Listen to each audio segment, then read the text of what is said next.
Good evening and welcome back to another Monday night live episode here on the Red Tinted Glasses YouTube channel with myself, Glenn, and co-host Callum, who is stuck down in Kirkcaldy due to Storm Isha. But thankfully, Callum, your internet's not been affected and you can still make that live episode tonight. How are you doing? Oh, I'm not too bad, thank you. I don't know. It feels weird, but I feel like we've not got all that much to talk about. It's January, nothing's happening, and I'm not happy about it because this is the time that I like to get excited about stuff for no reason. Yeah, it's been a slow burner on the transfer front. I'm sure most of us can agree, and I'm sure we'll kind of discuss that um, in between the Scottish Cup game and looking ahead to the trip to St Johnstone on Wednesday night as Premiership football returns. But of course, our focus on this episode will primarily be Scottish Cup, as the Dons did a professional job. I'm going to say there's a little bit of debate around the performance levels, and we can get stuck into that as well, Callum. But we did what we needed to do. We won 2-0 against Clyde. The conditions didn't look great on the TV. Less said about the TV coverage, the better. I'm sure I'll get a moan about that. But goals from Bojan Miovski and Nicky Devlin saw us progress. I think after last year, Callum, it really felt like job done. Let's see what we get afterwards. Yeah, I was relieved, I think is maybe the word I'd use, come full time. It was a pretty dull game. It wasn't fantastic. We had a few chances out with the goals. We didn't really make much of any of them. They hit the post at 0-0, which I was Mm. queuing for a pie at the time and just started yelling at them because I was just like, what are you doing? Just thinking about what happened last year, which I am led to believe got mentioned many a time on the television. Many. Even Um, last night after the draw as well, they still managed to squeeze it in. well, yeah, I mean, don't think we'll be living it down any time soon, but I was just glad that we got through it. Maybe it wasn't the most convincing, but other than them hitting the post, there wasn't all that much to worry about. But we got through. That's the main thing, and we kept a clean sheet. Wow. Yeah, we did. And obviously, despite Clyde's best attempts hitting the post, and as my friend and former colleague James pointed out today, that it was just about 90 seconds apart from Clyde hitting the post than it did Darvel scoring. So it seems to be almost written in the stars. That's just the first mention. Probably already about 10 behind BBC in the opening 2 minutes of their sequence from Friday. But Paul Donaldson makes a good point. Horrendous weather, plastic pitch, and a Clyde team who did well at sitting in defensively. I agree with that. I thought they stuck to their task very well.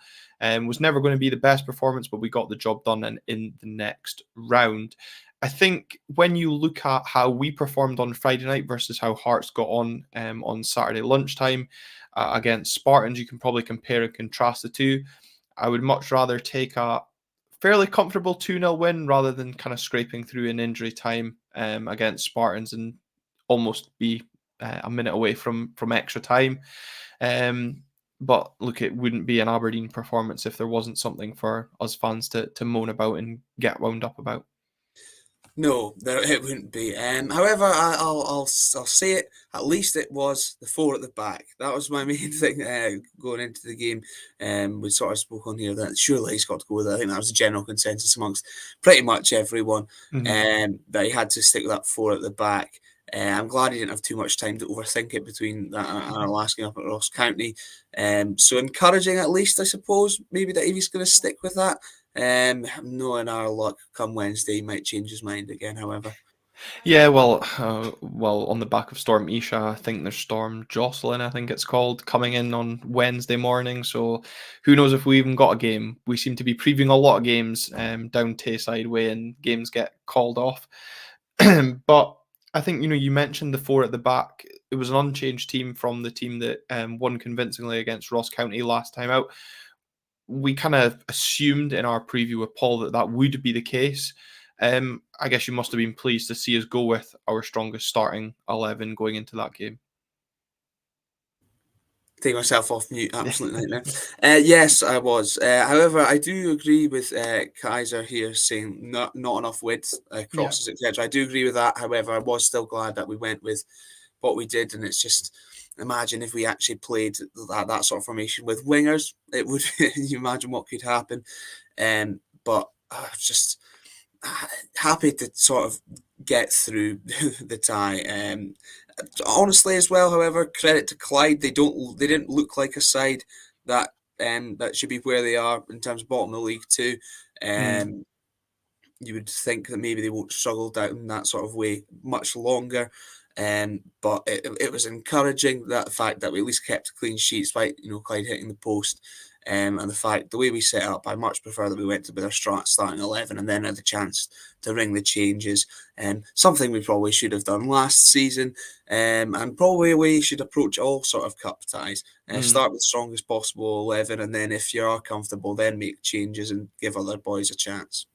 Yeah, I think there could maybe be a case in point for maybe making some of the subs earlier, and we'll come on to some of the players who came on and their performances. Although, if you're really picking the bones out of performances for 10 minutes over Clyde, then it's a bit of a tough ask, and I feel sorry for them. But I want to kind of go back to the point that Kaiser made about the width and the crosses, because I actually noted it on the back of his first comment, which he states that the performance I'm guessing he's relating to is unconvincing to say the least, was the comment. And I think the first half for me, it was really patient in terms of our build up, but our final ball was horrendous. Leighton Clarkson throughout the game on Friday night, his delivery was really poor. I think is being polite. Um, but I think we kind of did struggle to use the width and kind of use the pace. And as you said, without the kind of real directness of the likes of a Shaden Morris and a Duke in that team, we did lack that in the first half.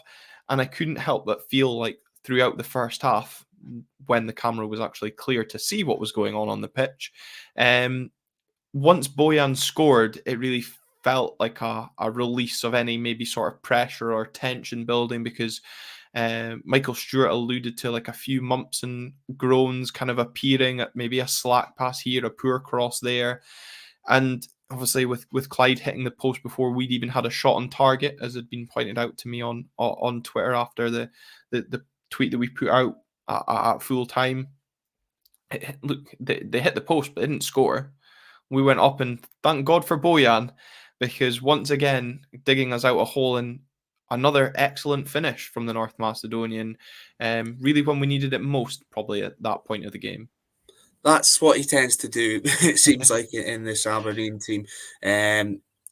I do wonder if those a few months and groans would have got slightly larger, and certainly I know I would have been very, very nervous had it gone into sort of half time. I know it was well before half time, but if it got that far at 0-0, um, it certainly would have been worrying because they would have had something to hold on to at that point. So the breakthrough definitely came at a good point, and I think it did sort of ease tension maybe amongst the crowd and perhaps on the pitch too, because we did struggle.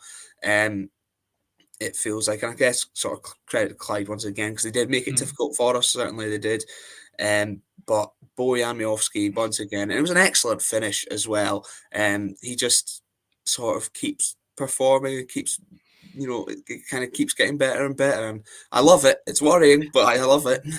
Yeah, but I guess at this stage, with only 9 days till the window closes, there doesn't, touch wood, seem to be kind of much interest in him at this moment in time. But once again, good footwork from Jamie McGrath to get probably one of our better balls into the box of that first half, and then Bojan doing what he does.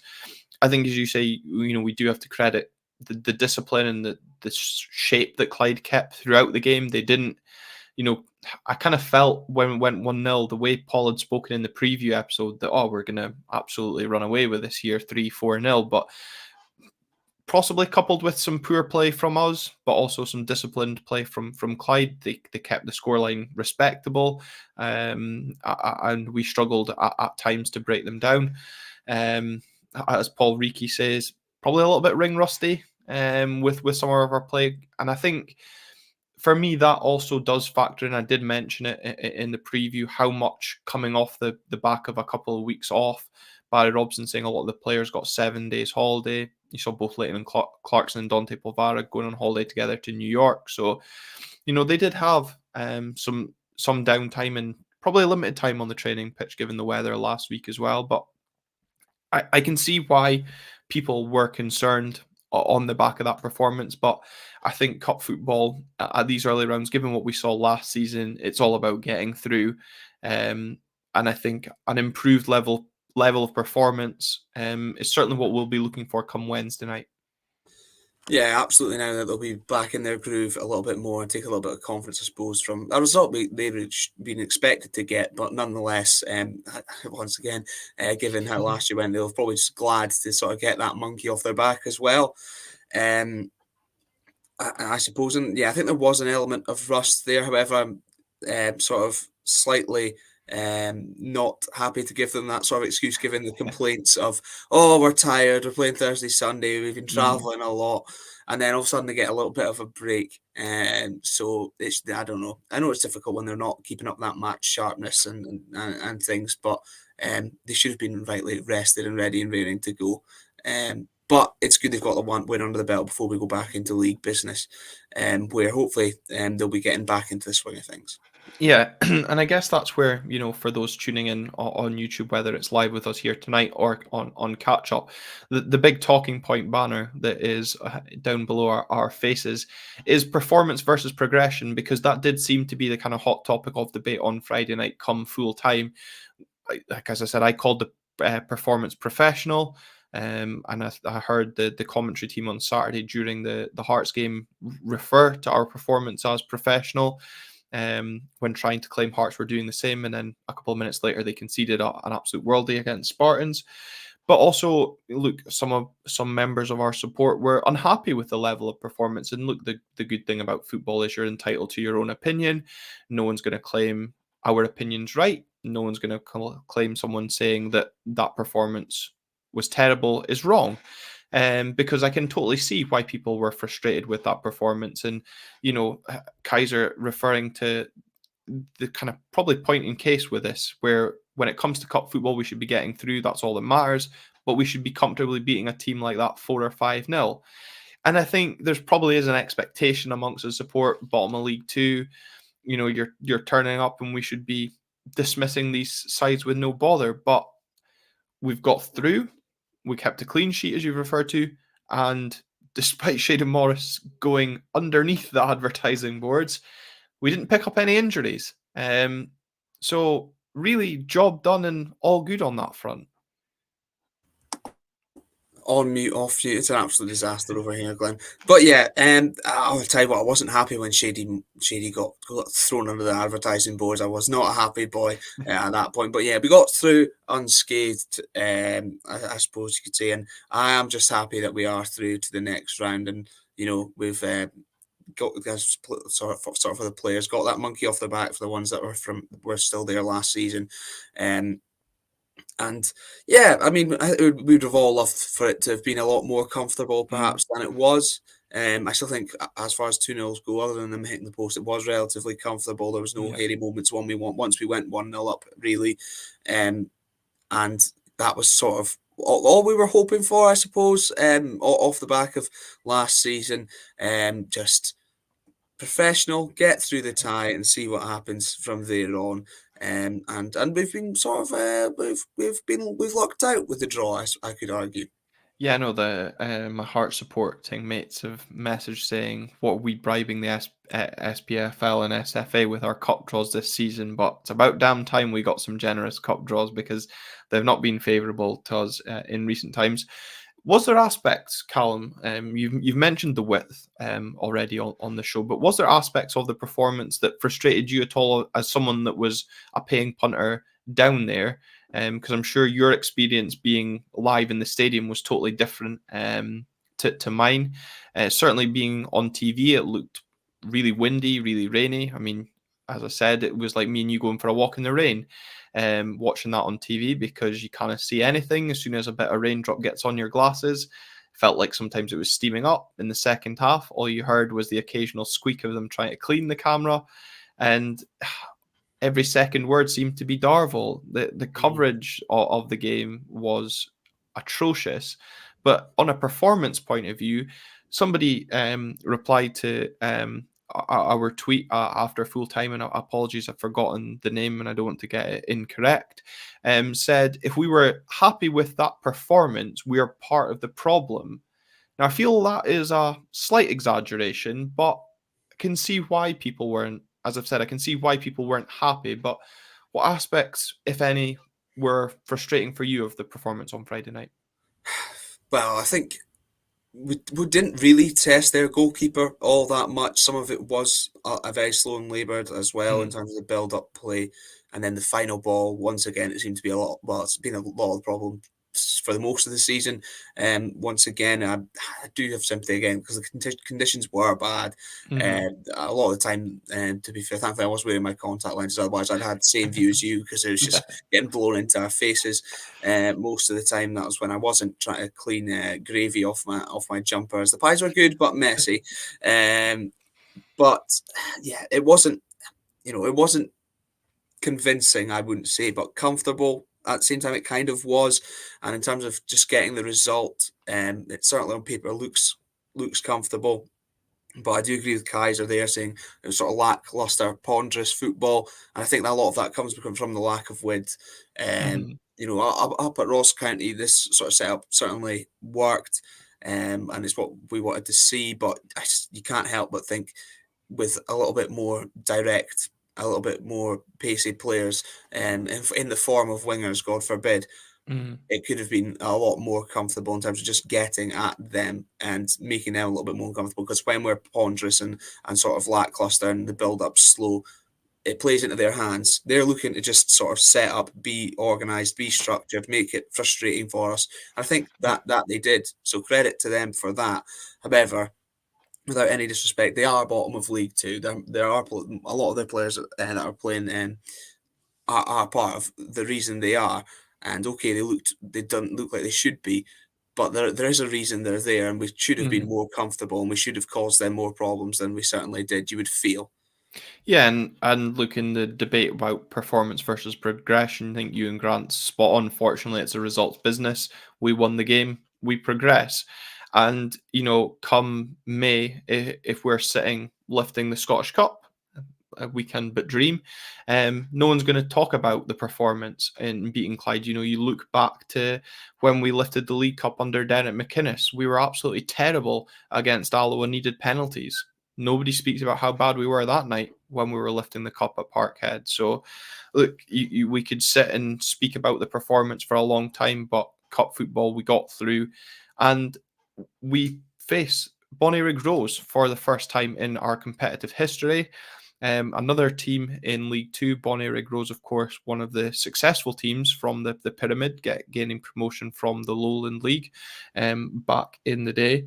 A team that I've seen already in action this season in the Scottish Cup when they beat Fraserburgh earlier on this season. I've actually seen Bonnyrigg against Fraserburgh twice in Scottish Cup action, Bonnyrigg winning both those, including a 90th minute winner at the Bells Lane the first time they met, which sent the away keeper running straight into the away fans. So they're certainly a team that have got a very good backing, a very vocal backing, and I'm sure that many of them will enjoy the trip up north again this season. But Callum, in terms of draws from an Aberdeen point of view, a home draw against lower league opposition, we really can't complain about that, and hopefully not picked for TV as well. Ideally not. It would be nice to have a Saturday 3 o'clock for once. That would be magic. I'm very glad it's at home. I know it's sort of the best draw we could have hoped for, but the fact it's at home is even better. Mm, I would have been concerned. As much as it would have been nice to go to a lovely new ground, mhm. I would have been a little bit more concerned. I just think we've all got PTSD about that kind of thing right now.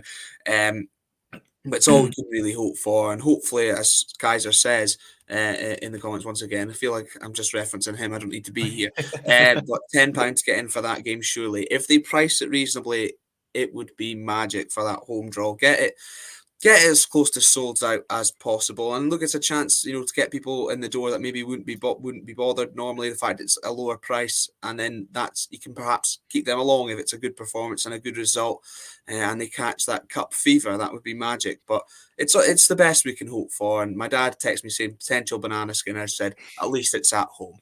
Yeah, and ironic that we're playing a team with Rose in the name on Valentine's weekend, really, coming up. But I think you're absolutely right in terms of pricing. Let's be honest. I mean, even if we did price it at a tenner, we're still not going to sell out to Bonnyrigg at home. But I think, I'm kind of with you in the sense that it would have been nice to tick off a new ground if it had been away. I think, though, had it been away, would have been an absolute nap to be on TV. So hopefully a 3 o'clock Scottish Cup game at Pittodrie would be ideal. I'm also in agreement that if the pricing's right, that it'll encourage more people to come along. I'm certainly hopeful of some reasonable pricing, and I might even take the wee man along as well for his second game. Get him to hopefully see more goals and another win. But of course, John Keel is absolutely correct. The issue with the pricing is that both teams have to agree to pricing for cup games, and Bonnyrigg, given the games at Pittodrie, might be looking at this as an opportunity for a good payday. Obviously, Paul mentioned it when we were previewing the Clyde game about how a welcome payday for a trip to Pittodrie would be. So I wouldn't be surprised to see it somewhere up around the £15 mark. But let's hope it's priced sensibly, and even for the younger fans, because that's what the club seem to be banging the drum about. Getting those younger fans in, it is also priced reasonably as well. But there's kind of no real, I think, from the Scottish Cup draw that we saw at the weekend, no real standout draws for me there. Both Edinburgh teams potentially facing tricky ties away to Championship teams. Hopefully, both of them picked by the BBC. I think, I'm trying to remember, but from memory, only St Mirren Celtic sticks out as an all Premiership tie as well. So we'll see what comes, but an ideal opportunity to get to, I think it's the quarterfinals this would be if we get through. Yep, it would be the sixth round, quarterfinals. It would be, but it is an ideal opportunity. One you'd like to think that they wouldn't cock up, but maybe I've jinxed it there. But yeah, it's the best we could have asked for, and a chance to get through to the quarterfinals. And at that point, and it can potentially be sort of anyone's game depending on how the draws lie. However, I would have liked more Premiership on Premiership action. Just get them knocked out Yeah. nice and early. However, not likely to be the case, unfortunately. No, not. But hey, to win the cup, you've got to beat some teams are probably our same level. So we'll see what gets dealt with as the competition progresses. If of course we do as well. But our focus returns to Premiership football as the winter break ends, and the Dons head to Perth to face St Johnstone. Christ, that was easier in my head to say.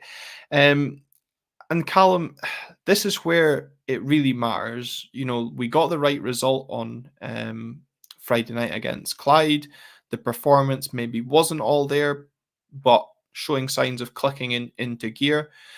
But we speak about getting up the table, and Wednesday, given our run of fixtures and quite a congested run of fixtures that we've got coming up, it feels imperative to start this run with 3 points. Yeah, it does, if it's on. I suppose I will be heading down, hopefully, providing weather. I'm upstairs in Caitlin's like loft, and it feels like the roof's about to blow off, which would be interesting viewing, I'm sure, for a lot of you. But it's important we get back to winning ways, as mentioned, with the fixture schedule coming up. And it's a chance possibly to get into that top six as well. Dundee face Hearts and Hibs against Rangers too. If there was a goal swing of 4 between us and Hibs, and obviously we win, they lose, then there would be a good chance. Then we'd be in the top six, which would be almost unheard of stuff for us. It would feel like. But it's vital. I can't imagine, though, that it's going to be a game that is easy on the eyes, especially with these conditions. And St Johnstone obviously went out of the cup at the weekend against Airdrieonians, something that Craig Levein was reluctant to blame on rust. I can imagine he will have had a rocket up their holes and will likely make it very difficult for us if we don't do that for ourselves. Yeah, and we already saw in the previous encounter between the two sides at Pittodrie, it wasn't exactly played in the most glamorous conditions either. High winds and driving rain played out a thrilling was it 0-0, I'm sure. That's how entertaining it was. I've already forgotten what the score was in that game, but I remember it was a draw. Let's be honest, games between the two sides are never really full of much entertainment, let alone when we've got to face a Craig Levein side as well. And as you said, a St Johnstone side probably looking to bounce back and react to that Scottish Cup exit. We've mentioned of the fact that we went with that 4 at the back against Clyde. Are you nervous that Barry changes things up for Wednesday night? I'm always nervous that Barry's going to do something mental, but logically, it would make no sense for him to change it and to stick with the same thing. Probably even the same exact start 11, given the fact it was Friday to Wednesday, a reasonable bit of rest there. And I suppose then that, however, would concern me again. You know, it was sort of slow and laborious rather, against Clyde, and that would also suit St Johnstone as well, without any sort of pace and directness, as they will no doubt look to frustrate us. And boy, they done that over Yeah. the years. It's something they do very well. And then when it's Craig Levein, too, it just makes matters even worse. But I'd like to get one over him. That would be absolutely excellent. Yeah, and I think that's my concern as well, is kind of that laborious nature that you refer to, and the fact that we were kind of slow in the build up, and for me, kind of using the width of the pitch and getting the ball moving quicker. We were really kind of slow in our passing on Friday night, and that was against a part-time team in Clyde. This is a fully professional team in St Johnstone, a team that is renowned for sitting in and frustrating teams at the best of time, and it's how do we go about breaking St Johnstone down? And with that, if we were to repeat the same starting 11, I'm not fully confident that we've got the players, as you allude to kind of have that little bit of pace to get beyond the last defender and get the ball into the box and kind of create something, because at times on Friday night, that's where we lacked. But there's no kind of area of the pitch where I'm looking at what we started with versus what was on the bench and thinking, yeah, I would play like an Esther Sokler instead of Dante Polvara, for example. I'm not seeing that right now. No, I think the team against Clyde was probably our best 11, certainly in terms of Mm. performers so far this season. You'd probably argue, and I suppose if you're not looking for the pace and directness, then you're looking for the technical quality between those three behind Bojan Miovski, and we know if we can get him a chance, the likelihood is he's going to take it. And I suppose then you are relying on McGrath, Clarkson, Polvara being sharp, the passing being crisp, and getting up in support of Bojan Miovski probably Mhm. mainly too, because then we can cause problems. Um, Against any side really, let someone like St Johnstone, who've they've not really set the world light. I think they have been slightly better since Craig Levein came in. However, perhaps as much as there could be a reaction after their poor result of the weekend, they could also be low in confidence after that, and maybe that sort of slight honeymoon period, that or a slight improvement they've had after Levein came in, has maybe gone. I suppose that's what we can hope for, rather than the rocket up the bum providing them a bit of oomph and starting to worry us a little bit more. But it's just so annoying that I mean, the weather's not going to make it any Mhm. much more of a spectacle than it would have been already. It's so bad going down there. They seem to be worse than the games at Pittodrie somehow. Yeah. Um, However, we also have snuck wins. I feel like quite a lot Mhm. in recent times. I think back to the Teddy Jenks handball, Leighton Yes. Clarkson as well. So hopefully we'll have enough about us. And I suppose if you're thinking about the fullbacks providing with, Nicky Devlin's got to be full of confidence. An excellent finish at the weekend. I can't believe it's taken us nearly half an hour to mention it, to be fair. Mhm. More of that from him would be superb. Yeah, no, not even mentioned the fact that Bojan's doing amazing things. He even assists up with a back heel, not knowing about it. But another excellent through ball from Dante Polvara in the build up to that. And I mean, it's a good finish from Nicky Devlin, but it screams just hit and hope that hits the side netting and doesn't flash out for a corner. Give him more credit. That's his third goal of the season, isn't it?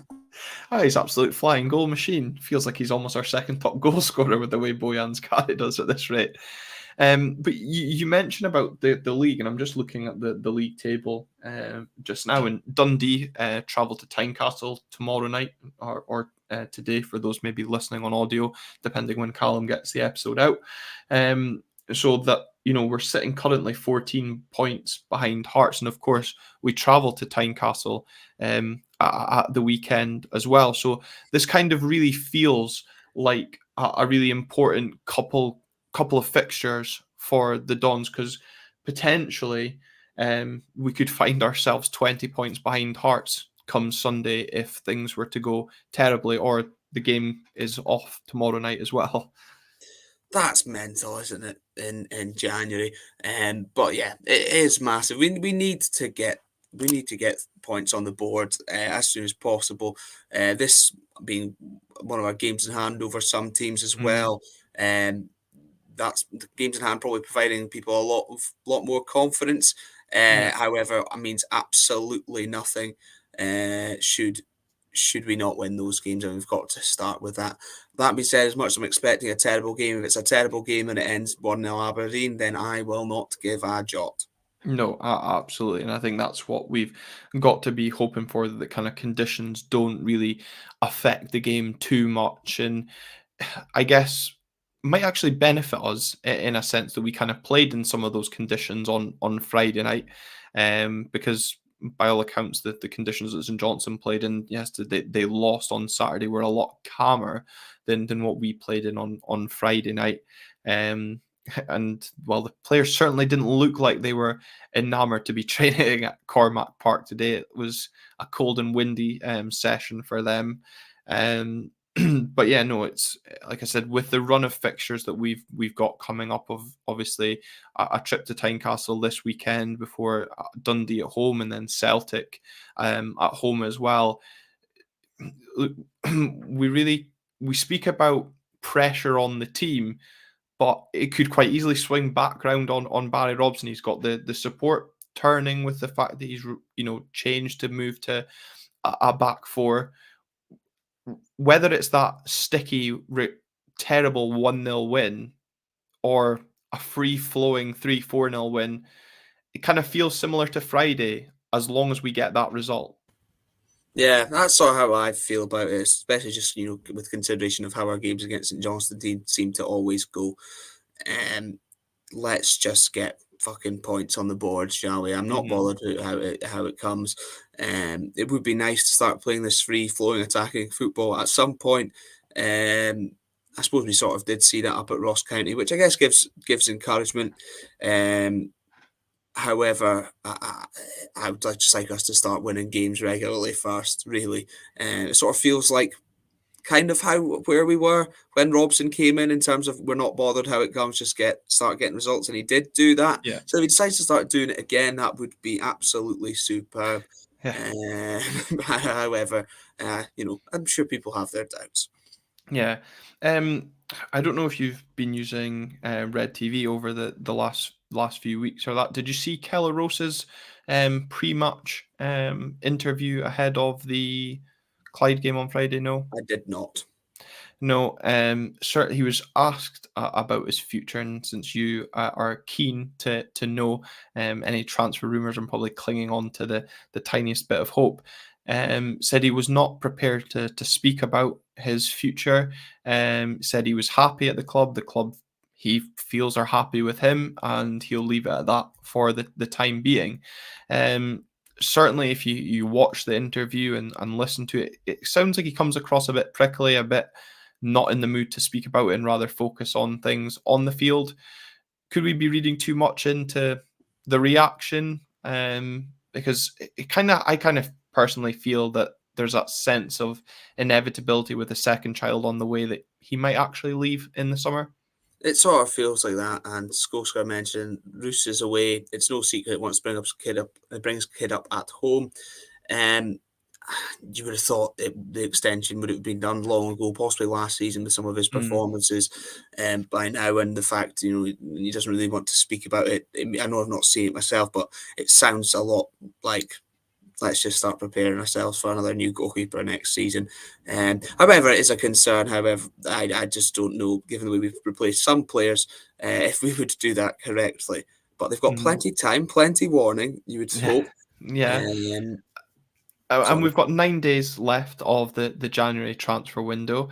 The only kind of talk that we've seen is about outgoings, and the main player that seems to be being talked about leaving, in probably inverted commas, is of course Duke. And John Kelo asking if the rumours are true about him pushing to leave. I've not read anything to suggest that, but certainly kind of clubs do seem to be sniffing about Mhm. for a move. He's not a player that we need to sell right this second, given the length of time on his contract. But as I said, with 9 days to go in the window, do you expect us to make any signings between now and the end of the window? And if so, how many would you be expecting? It's been 22 days and there's not been any, so I'm not expecting anything really at this point. In fact, there's not even any, sort of murmurs either. There's a few maybe at the start of the window, and nothing came of them. There's not really been much since. I would be surprised if we signed anyone. I would love us to get at least one in, either a winger or another, like sort of holding midfielder, as that sort of Ramadani replacement, but I can't see that happening. I also would have thought there was maybe going to be a bit more outs. You've got your calendar next to you, however, don't you, Glenn? Hmm. We've seen both of those players go, Reece Williams and Ordadia. I'm surprised maybe as it gets chucked behind you. Fair enough. I'm, I suppose, a few more in terms of the development loan kind of front. I thought perhaps we might have seen something on the Bissowan front in terms of him going too. I can't see much happening. It's been very quiet. In fact, all of Scotland's been rather quiet, weirdly. I guess you mentioned about Bazowen and kind of potentially his future and whether or not he comes or goes. Kind of going back to Friday, Pat Habib Gay came on for a cameo and certainly left his mark on the Clyde defender he chucked his elbow into. I'm not going to sit here and criticise what we've seen from Pap so far this season because it's been very limited, and Mm. Barry's already given his thoughts on it. The fact that he hasn't had a pre-season with the players and it's difficult to get him up to speed with what he wants to do. How much of a benefit do you think sending him out on loan, possibly within Scotland, would benefit him ahead of next season? Could potentially be massive. I think there must be a reason we've spent a significant fee on him. Mm, We've not seen any of it yet. However, as you say, it's been in sort of fits and starts. I don't know how anyone can be that critical of him after the game against Clyde because I mean the service to him non-existent. He didn't really get a touch of the ball. In fact, to be honest, if Shane Morris had squared it instead of going for goal himself, he could have had his first goal. You would have liked to thought he would have stuck it away from about 4 yards out. I think a loan could be beneficial. Whether there's anyone even interested, whether that's something they're even considering, having spent mhm, at such a decent fee on him. But in terms of getting him up to speed, if he can go somewhere and play, then I can't think of any reason why he wouldn't do it when he's probably the fourth choice striker at this moment in time, and we're mhm. only playing one. We're not even putting Duke out wide or anything at the moment. Yeah. So it would be beneficial if he could go there, play football, maybe even grab a couple goals, and then come into pre-season. You saw sort of how that affected Dante Polvara going to America, playing regularly. Um, And then everyone, comes of course, thought that was the end of his Aberdeen career yeah, when he went to America, and look how it's changed his path. yeah, certainly. So it could be sort of similar. However, I just feel like nothing's going to happen between now and the end of the window, which is dull, isn't it?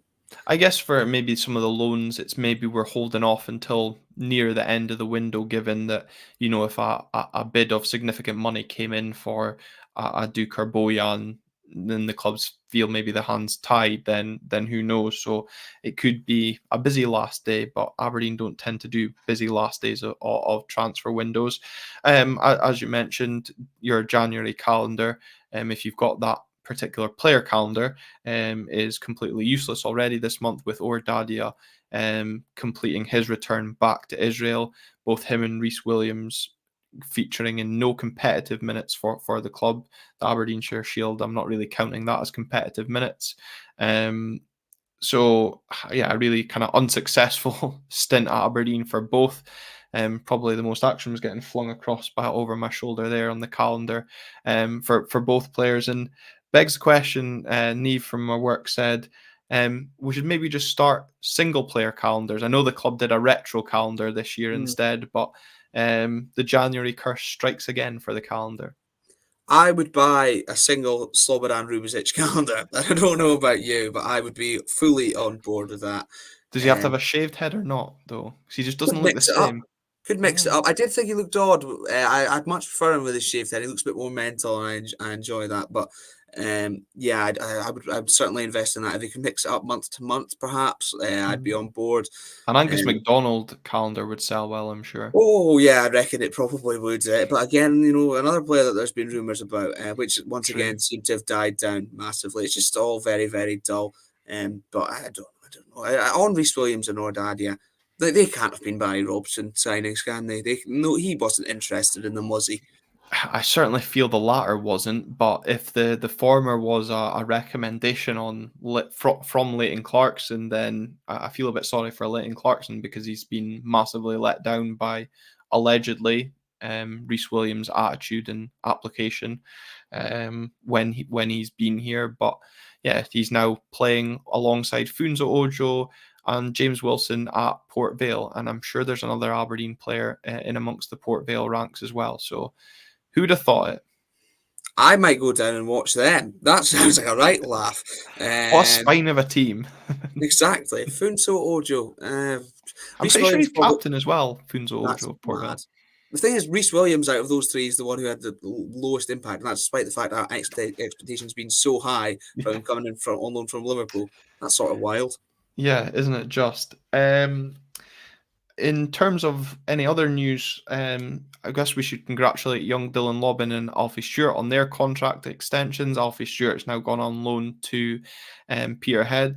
Thanks to the Blue Tune podcast for the heads up on that, giving us a message on that before it was announced by the club. But we're not like other people are going to announce that into the world just in case things fall through. So hopefully he goes and does well out on loan at Peterhead, and Dylan's now at Forfar. Obviously, was cup tied for the weekend, upgrading from his loan stint for Martin as well. So good to get into a bit more competitive action. Not saying Highland League's not competitive, because it is very full-blooded, but stepping up a gear into the leagues and seeing how he gets on there. So certainly, again, if you get the chance, Callum, or anybody that's got Red TV and has not gone back to see it, watch the interview with Dylan Lobbin. What a level-headed young guy he is. Speaks really well, and certainly a player that you're rooting for and want to see have a good future at the club. I know certainly he's wanting to come back and fight for a place in the first team next season, and that's the kind of attitude I want to see from some of the young players coming through, especially ones that are boyhood Aberdeen fans as well. Yeah, certainly encouraging the fact they're making those sort of steps up as well.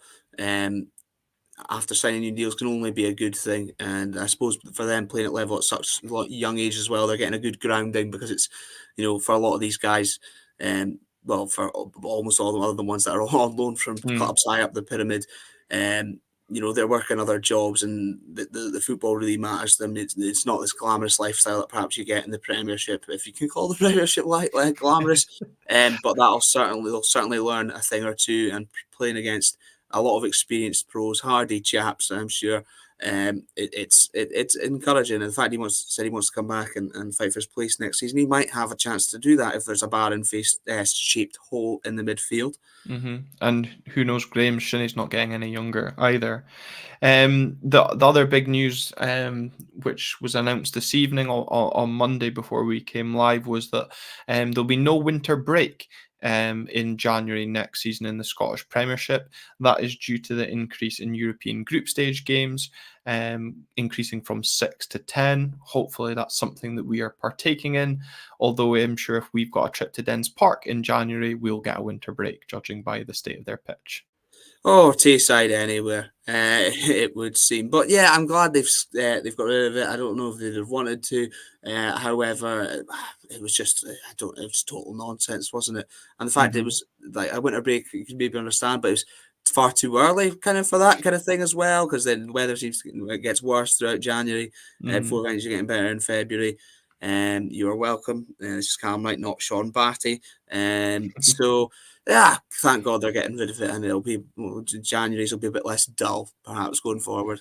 Yeah, and maybe not as congested, because it's certainly going to be a congested few weeks on the podcast, playing Saturday midweek. So there are lots of content for us to produce, and lots of content for you guys to get stuck into, listen to, watch. And as always, we thank the support on the podcast, whether you've been listening, watching, sharing the podcast, recommending the podcast, reviewing the podcast, whatever. It does mean a lot. We've seen an increase in our numbers on both audio and video over the last few weeks, and that's without having to DM half of Aberdeen to share the episodes as well.